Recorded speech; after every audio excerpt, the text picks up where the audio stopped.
जानेंगे उम्र के बारे में। कितने तरीके की उम्र होती है? आज 2 तरीके की उम्र के बारे में जान लेते हैं।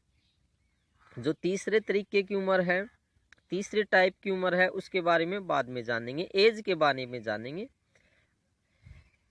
तो नमस्ते, मैं पवन यादव। जैसे आप मुझे जानते हैं, एक होती है शारीरिक उम्र और एक होती है मानसिक उम्र। शारीरिक के बारे में जानते हैं, शरीर के उम्र के बारे में जानते हैं। शरीर की उम्र बढ़ने लगती है तो झुर्रियाँ पड़ने लगती हैं और सारे शरीर में सिकुड़न होने लगती है, सारा शरीर सिकुड़ने लगता है। अब आंखें देखना कम कर देती हैं, दांतें टूटने लगते हैं और बाल भी सफ़ेद होने लगते हैं, दाढ़ियों के बाल भी सफ़ेद होने लगते हैं, घुटने काम छोड़ जाते हैं, कमर मुड़ जाती है। तो उम्र बढ़ती है तो ये कुछ लक्षण, ये सिम्टम्स दिखाई देते हैं। शारीरिक उम्र को हम काफ़ी देखते हैं, लेकिन बात यह आ जाती है, शारीरिक जो उम्र होती है वो तो कुदरती तौर पे चलती ही रहेगी, लेकिन यहाँ पे अहमियत देनी पड़ेगी मानसिक उम्र की। अब मानसिक जो उम्र होती है वो लोगों की ज़्यादा नहीं हो पाती है। शरीर की उम्र तो ज़्यादा हो जाती है, शरीर से तो 60, 65 साल, 70 साल की उम्र हो जाती है, लेकिन दिमाग की उम्र बहुत कम रह जाती है। दिमाग से बच्चे ही रह जाते हैं। अब ये जो बच्चे हैं, बच्चों का मतलब वो बच्चे नहीं जो स्कूल में जाते हैं। यहाँ पे शरीर की उम्र को छोड़ दो, कोई बुजुर्ग आदमी है, 70 साल का हो चुका है, 65 साल की या 75 साल की जिसकी उम्र हो चुकी है, शरीर से तो आपको बूढ़ा दिखाई देता है, लेकिन उसके विचार, आचार विचार, उसका व्यवहार, समाज में उसकी बोलचाल और उसकी जो बातें होती हैं वो बच्चों जैसी होती हैं। आप ध्यान कीजिए, क्या आपके जान पहचान में ऐसा कोई है जिसकी मानसिक उम्र ऊंचाइयों पे पहुंच चुकी है, दिमाग की उम्र ऊंचाइयों पे पहुंच गई है? मैं तो जाता हूं, समाज में बैठ उठ रहती है, बड़े आदमियों में काफ़ी उठ बैठ है और काफ़ी लोगों में के साथ जान पहचान है। उनकी बातें जब सुनता हूँ, जैसे भाई इधर जाते हैं, रिश्तेदारी में भी चले जाते हैं, कई बार भूआ भाण बेटी इनके यहाँ पे भी जाना पड़ता है। अब समाज में ही बैठना, अड़ोस पड़ोस के गाँव में भी जाना पड़ता है और शहर में भी जाना पड़ता है, दूसरे स्टेट में भी जाना पड़ता है, तो वहाँ के लोगों से भी मिला जाता है। अब उनकी मानसिक उम्र बहुत कम है, काफ़ी बुजुर्ग लोगों से मिलते हैं, शरीर की उम्र काफ़ी दिखाई देती है, लेकिन मानसिक उम्र से पिछड़े हुए हैं।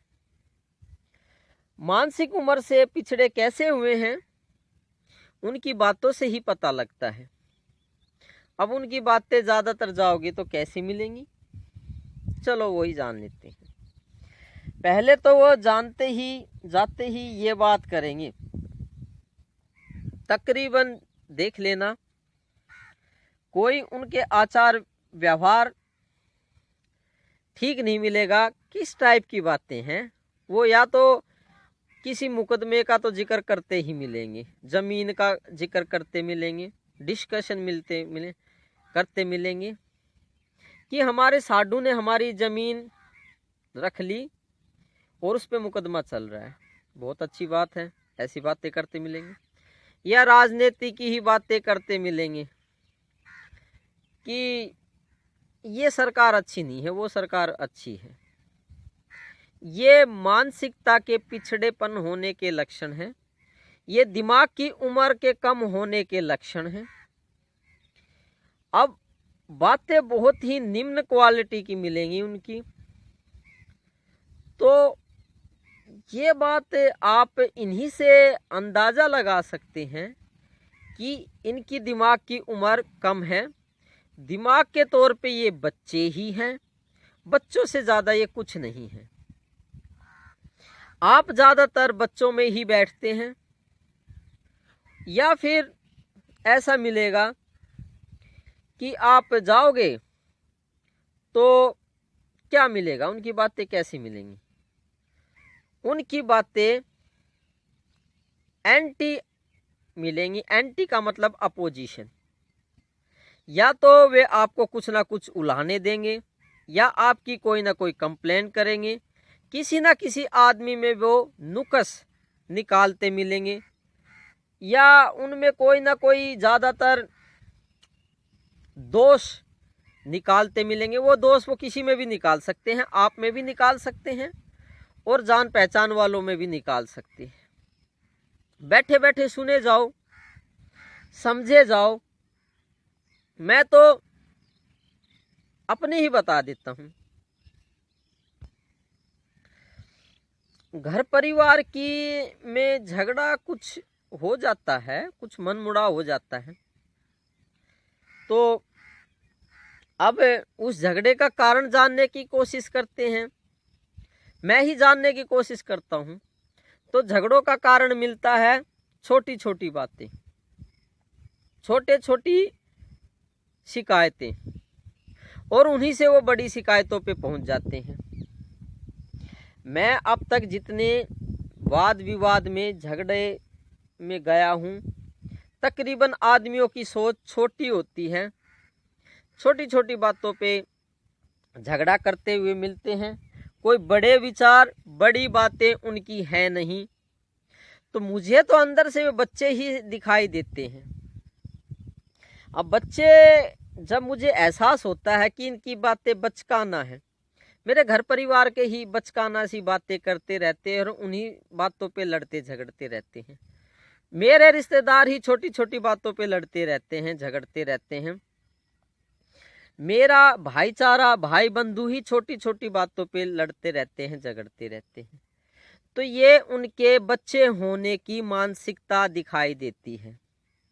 बच्चों कैसी बात, बच्चों कैसे झगड़े, और ये समाज बचकाना सी बातें करता रहता है। तकरीबन ज़्यादातर यहाँ जाके देखा है, ऊंचे विचार किसी के नहीं है।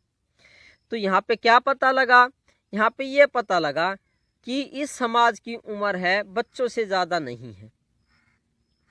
तो बच्चों से ज़्यादा नहीं है तो फिर उनको डांट भी लगानी पड़ती है। अब डांट लगानी पड़ती है तो वो हो जाते हैं नाराज। तो ठीक है, नाराजगी तो चलती रहती है।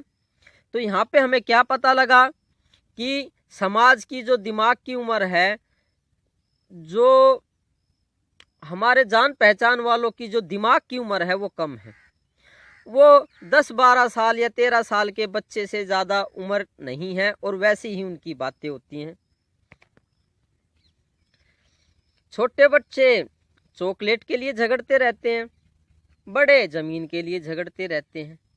कोई फ़र्क है? छोटे बच्चे को चिप्स चाहिए, छोटे बच्चे को खिलौने चाहिए, गाड़ी चाहिए।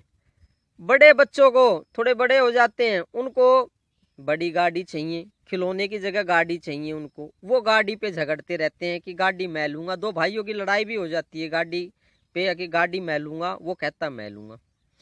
तो समझें आप इस बात को, इस समाज की उम्र, दिमाग की उम्र बच्चों से ज़्यादा नहीं है, ये बच्चे ही हैं। इसलिए अपना उद्धार स्वयं करें, इनके भरोसे पे ना रहें। ये बच्चे हैं, बच्चों की तरह झगड़ते ही रहेंगे। छोटी या बड़ी बात हो सकती है। आप अपनी आत्म उन्नति के लिए यत्नशील रहिए। आप अपनी आत्मा को उन्नति पे पहुंचाइए, और हो सके तो गुरु सानिध्य में रह करके कुछ ज्ञान प्राप्त करना चाहिए, और समाज से और इन बच्चों से दूरी बनानी चाहिए। तो मैं उम्मीद करता हूँ आप इन बच्चों से दूरी बनाएंगे और ऊंचाइयों पे पहुंचने की कोशिश करेंगे, और अपने दिमाग की उम्र को ऊंचाई पे पहुंचाएंगे। तो धन्यवाद आज के लिए। आप सब प्रेमी जनों को मेरा सत सत नमन है, मेरा नमन स्वीकार करें। धन्यवाद आज के लिए।